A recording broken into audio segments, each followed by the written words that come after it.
इस कहानी की शुरुआत होती है जंगल में भागते हुए एक आदमी को दिखाने से जो किसी से बच के भाग रहा था। अब जो भी इस पर हमला कर रहा था हम उसे नहीं देख पाते, पर वो जो भी था इस पर ब्लेड से हमला कर रहा था। भागते भागते ये आदमी जिसका नाम जेक है एक पहाड़ की चोटी पर आ जाता है। उसे एक ब्लेड भी लग गया था, इसीलिए मजबूरन उसे सामने पानी में कूदना ही पड़ता है। एक पत्थर से उसका सर टकरा गया था, इसीलिए वो फौरन बेहोश हो जाता है। फिर रात को मछुआरों की कश्ती वहाँ से गुजर रही थी जो जेक को देख लेती है और कश्ती में उसे ले आई थी। और क्योंकि वो काफी जख्मी था इसीलिए अपने घर लाकर उसका इलाज करती है। मछुआरे की वाइफ जेक के ऊपर एक निशान देख लेती है जिसके बारे में वो अपने हस्बैंड को बता रही थी कि ये लोग जेक को अपने पास नहीं रख सकते थे। घर छोटा था इसलिए पास ही बने आर्मी कैंप में ले जाने का फैसला करती है क्योंकि शक्ल से लग रहा था कि ये कोई सोल्जर ही है। कैंप में पहुंचकर मछुआरे की वाइफ बताती है कि टांके मैंने इसके जख्म पर लगा दिए हैं, तो अब इसे आप अपने पास रख लीजिए, हम नहीं रख सकते। अब उसकी जुबान किसी को भी समझ नहीं आ रही थी तो ट्रांसलेटर उसकी बात अपने सीनियर ऑफिसर को समझाता है, पर ये ट्रांसलेटर अपने काम में काफी बेकार था, इसीलिए वो उल्टा सीधा मतलब ही सबको बताता है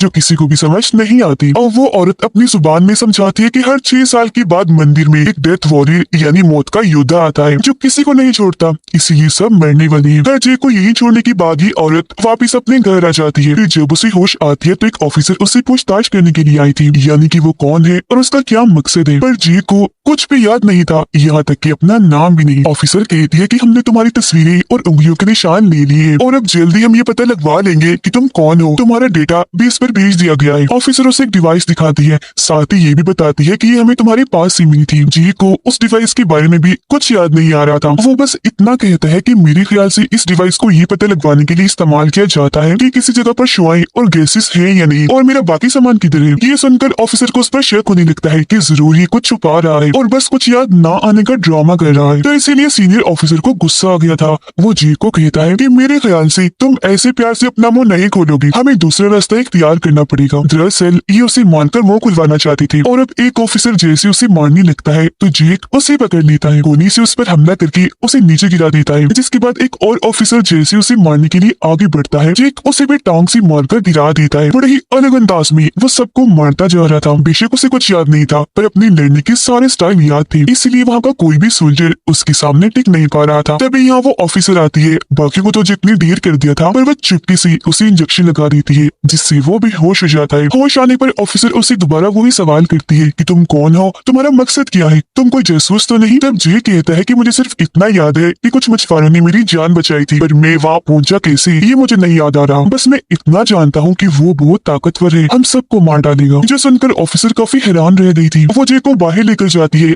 आसपास की जगह दिखाने के लिए ताकि उसे कुछ याद आ सके। जी हाँ, तभी एक अजनबी आता है जो दरअसल एक वॉरियर था। आते ही वो सभी सोल्जर से अकेले ही लड़ने लगता है, हालांकि उसके पास कोई हथियार भी नहीं था पर फिर भी सबको मारता हुआ उनकी गोलियों से बचता जा रहा था। हाथों से ये टांगों से सबको ढेर कर रहा था। सबको मारने के बाद वो जेक से कहता है कि जल्दी करो, हमें यहाँ से निकलना है, क्योंकि वो जेक को जानता था पर वो नहीं। लेकिन फिर भी जेक उस पर भरोसा करता है और उसके साथ यहाँ से भाग जाता है। रास्ते में आने वाले सोल्जर्स को भी वो मारते जा रहे थे और फिर एक काफी बड़े खेत में आ जाते हैं जहाँ झाड़ियों में से निकलकर और भी बहुत सारे लोग उनके पास आ जाते हैं। इनकी हुलिये काफी अजीब थी क्योंकि सारे ही वॉरियर्स थे जो जेक को भी जानते थे पर उसे अभी भी कुछ याद नहीं आ रहा था। वो लोग भी काफी परेशान थे ये सोचकर कि आखिर हमें पहचान क्यों नहीं रहा। अब इससे पहले कि वो जेक को लेकर मंदिर जाते ऑफिसर और उसके साथी यहाँ आकर इन पर हमला कर देते हैं और जेक को एक बार फिर से पकड़ लिया जाता है। दोबारा पूछताछ करने पर वो बताता है कि मुझे नहीं पता कुछ भी, बस इतना जानता हूँ कि वो लोग मुझे जानते हैं, मेरा कोई ना कोई ताल्लुक तो है उनसे। और हाँ, मेरी बात सुनो गौर से, तुम सब यहाँ से भाग जाओ, यहाँ खतरा है, सब मारे जाओगे। मैं नहीं जानता कि ये बात मैं क्यों कह रहा हूँ पर इसमें 100% सच्चाई है। और सुनो सुनो, मुझे याद आ रहा है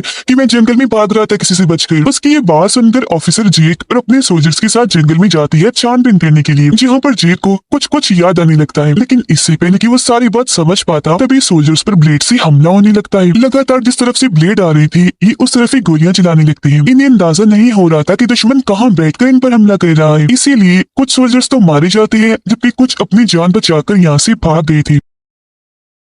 कैप्टन को कुछ महसूस होता है, वो एक पेड़ की तरफ देखकर मुस्कुराने लगता है जिससे हम समझ पाते हैं कि वो चीज कैप्टन को नजर आ रही थी जो दरअसल इनविजिबल थी, मतलब कि वो थी तो पर नजर नहीं आ रही थी। और फिर वो चीज कैप्टन को दिखने लगी जाती है जो पेड़ से नीचे उतर आया था, जिस पर फौरन कैप्टन गोलियां चलाने लगता है जो दरअसल एक एलियन था। उसे बहुत सारी गोलियां लगी थी जिस वजह से वो नीचे गिर गया था। कैप्टन को लगता है कि शायद वो मर जाएगा, पर हैरत तो तब होती है जब उसके सारे जख्म फौरन भर जाते हैं। एकदम से वो उठता है और कैप्टन पर हमला कर देता है। उसने गले से खड़ा हुआ था जहाँ से ऑरेंज रंग की रोशनी निकल रही थी, जिससे हम समझ पाते हैं कि वो कितना ताकतवर है। उसके जिस्म के हिस्सों से नीले रंग की रोशनी भी निकल रही थी। उधर जेक ऑफिसर को अपने साथ लेकर भाग रहा था, जिस बीच वो एक गड्ढे में गिर जाता है, जबकि ऑफिसर अभी भी बाहर ही थी कि तभी अचानक उस पर भी ब्लेड से हमला होता है। वो बेचारी कट जाती है और मारी जाती है। उस गड्ढे में गिरकर जेक देखता है कि ये केव गार है जहाँ एक आदमी बैठा था जिसका नाम वाइली था। वो जेक से पूछता है कि तुम्हें कुछ याद नहीं कि मैं कौन हूँ? तब जेक ना में जवाब देता है, जो सुनकर वाइली उसे मारने लगता है, उसे लड़ने लगता है, कभी तलवार से, कभी टांगों से, कभी लकड़ी के टुकड़े से, ताकि जेक को सब याद आ जाए, पर कोई फायदा नहीं होता। फिर नॉर्मल होने के बाद वाइली जेक को बताता है कि आज जिसने तुम पर जंगल में हमला किया था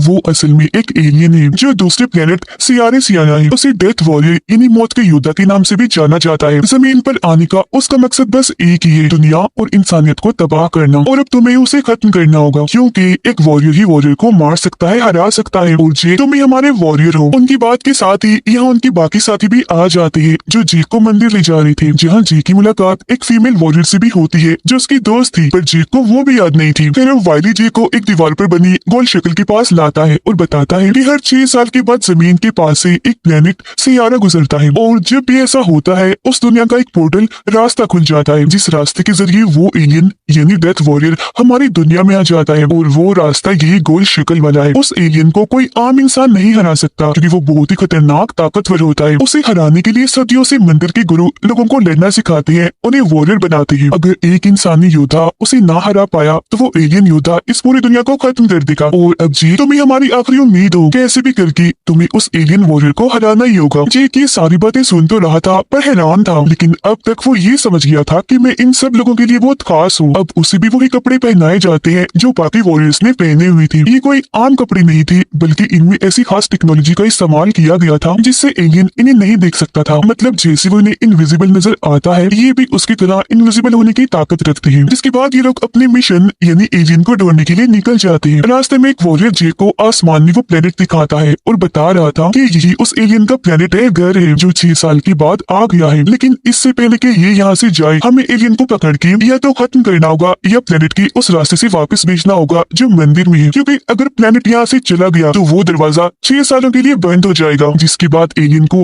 वापस भेजने का कोई रास्ता नहीं होगा, तो वो हर तरफ तबाही मचा देगा। अब वाइली उसे बताता है कि हर 6 सालों के बाद वो एलियन 9 वॉरियर से लड़ता है, जो सारे वॉरियर्स वो खुद ही चुनता है, और अगर उनमें से कोई एलियन के साथ लड़ने से मना कर दे तो वो गुस्से में आकर आसपास की हर एक चीज को तबाह कर देता है। हर जिंदा चीज जैसे इंसान, जानवर, परिंदे सबको खत्म कर देता है। अब खुद चुने जाने पर उससे लड़ना काफी गर्व की बात है, और अगर इसमें कोई मर भी जाए तो कम से कम बाकी लोगों की जान तो बची जाती है। अब जेक पूछता है कि हम लोग तो 8 हैं, वॉरियर्स 9 होने चाहिए, तो एक और वॉरियर किधर है? तो वाइली बताता है कि खैर है, हम पहले ही 9 ही थे, लेकिन अब हमारा एक वॉरियर मारा गया है, हमने उसे खो दिया है। इसी रात इन लोगों ने एलियन को ढूंढ भी दिया और हमला करके उसे काफी हद तक जख्मी भी कर दिया। वो उसे लगभग मार ही देती है कि तभी जेक पानी में गिर जाता है, जिससे लोग लड़ाई में हार जाते हैं। जेक ने भागने की कोशिश की थी, तभी वो गिरा था पानी में। आगे वो लोग जंगल में पहुंच जाते हैं और जेक को बताते हैं कि तुम ही एलियन का असली शिकार हो, तो इसीलिए तुम अकेले ही आगे बढ़ना, जबकि हम लोग आसपास नजर रखेंगे। और अब जैसे जेक आगे जाता है, एलियन उसके सामने आ गया था, लेकिन इससे पहले कि जेक उससे लड़ता, बाकी वॉरियर्स एक एक करके अपनी तलवारों से उस पर हमला कर देते हैं। काफी हद तक वो उसे जख्मी कर चुकी थी, जिस बीच कोई आकर जेक पर हमला कर देता है। वो बेहोश हो गया था। होश आने पर वो अपने सामने कैप्टन को पाता है, जो मरा नहीं था बल्कि अभी जिंदा था। वो जेक को बताता है कि मैं उस एलियन के बारे में जानता हूँ। वो फिर उस पर गन तान के कहता है कि तुम्हारे साथियों ने जो प्लान बनाया है वो ठीक नहीं है। मैंने देखा है कि उस एलियन की जख्म काफी तेजी से बढ़ जाती है, तो तुम लोग उस पर एक एक करके नहीं बल्कि एक साथ हमला करो। कैप्टन जख्मी होने की वजह से मरने वाला था। मरते मरते वो अपनी तलवार जेक को देता है, जिसे लेकर वो वाइली के पास आ चुका था, जहाँ वाइली उसे बताता है कि जिस दिन ये एलियन उस रास्ते से बाहर निकला था, इसने हमला करके हमारे वॉरियर को मार दिया था, और जब हम उसके साथ लड़ रही थी तो उसने तुम्हें चुना कि मैं इसके साथ लड़ूंगा। मतलब कि तुम उसे बहादुर लगी, तुम लड़ाई कर ही रही थी कि तभी तुम्हें पता नहीं क्या हुआ, तुम डर कर वहाँ से भाग गए। मैं ये नहीं कहता कि तुम बुज़दिल हो, क्योंकि तुमसे पहले लड़ने के लिए एलियन ने मुझे चुना था, और तब मैं भी बिल्कुल ऐसे वहाँ से भाग गया था। उसे हम दोनों ही बुज़दिल लगे, इसलिए उसने हमें नहीं मारा, क्योंकि ये उसका असूल है। वो बुज़दिलों को कुछ नहीं कहता। वो दोनों भी बातें कर ही रही थे कि तभी एक आदमी की लाश आके गिरती है, जो देखकर जल्दी से जेक चेक करने में जाता है। उसे ये जानकर बहुत दुख होता है कि हमारा एक और साथी मारा गया है। अब जब बाकी साथी भी यहाँ आते हैं तो वो ये फैसला करते हैं कि हम सब मंदिर चले जाएंगे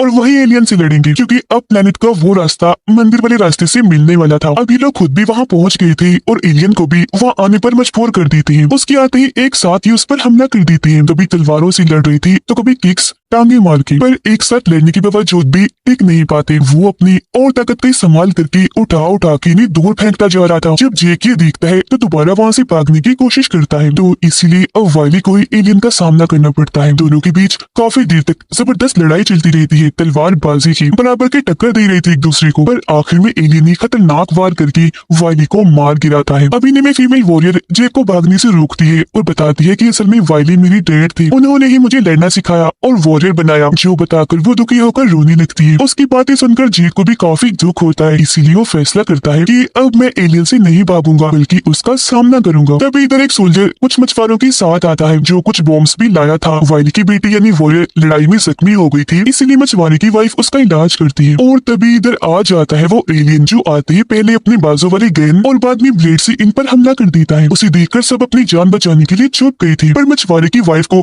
जरा भी डर नहीं लगता, बल्कि वो तो लगातार गन से उस पर गोलियां चलाने लगती है। तब वो लोग वहाँ से ये समझकर चले जाते हैं कि शायद वो मर गया होगा, पर हमेशा की तरह अब की बार भी उसके सारे जख्म फौरन कट जाते हैं। उसके जिंदा होने का जेक को पता था, इसीलिए वो यहाँ आकर उससे लड़ने लगता है। दोनों के बीच काफी शानदार लड़ाई होती है, जिसमें दोनों ही एक दूसरे को उठा कर मार रही थी। और फिर ये लड़ाई कुछ ऐसा मोड़ लेती है कि जेक एलियन पर भारी पड़ने लगता है, लेकिन तभी चालाक एलियन अपनी और ताकतों का इस्तेमाल करने लगता है। आसपास की सारी चीजों को तोड़कर उनसे जेक पर हमला कर देता है, जिससे वो जख्मी होकर वहीं गिर गया था और अब उसे लड़ने में तकलीफ हो रही थी। एलियन आकर उसका गला पकड़ लेता है। जल्दी जेक को ये एहसास हो जाता है कि उस एलियन की कमजोरी आग है, तो इस कमजोरी का फायदा उठाते हुए वो एलियन को आग के पास लाकर उस पर हमला कर देता है, जिससे वो काफी जख्मी हो गया था। अब वो प्लेनेट मंदिर के पास पहुंच गया था, जिससे दूसरी दुनिया का दरवाजा यानी वो गोल शक्ल वाला रास्ता खुल गया था। तभी इधर फीमेल वॉरियर भी आ चुकी थी, जो काफी बारे गन से एलियन पर शूट करती है, जिससे उसके जिस्म में छेद हो गया था। तभी इधर सोल्जर आकर एक बॉम्ब जेक की तरफ फेंकता है, जो बॉम्ब लेकर जेक उसे एलियन की जख्म में रख के टांग मार के उसे दूसरी दुनिया में फेंक देता है। फिर रास्ता बंद होने से पहले ही वहाँ काफी बड़ा धमाका हो जाता है, जिसमें एलियन की मौत हो जाती है, उसके जिस्म के टुकड़े टुकड़े हो जाते हैं और इसी के साथ वो रास्ता बंद हो गया था। सब कुछ नॉर्मल होने के बाद मछुआरे की वाइफ यहाँ आकर जेक को कहती है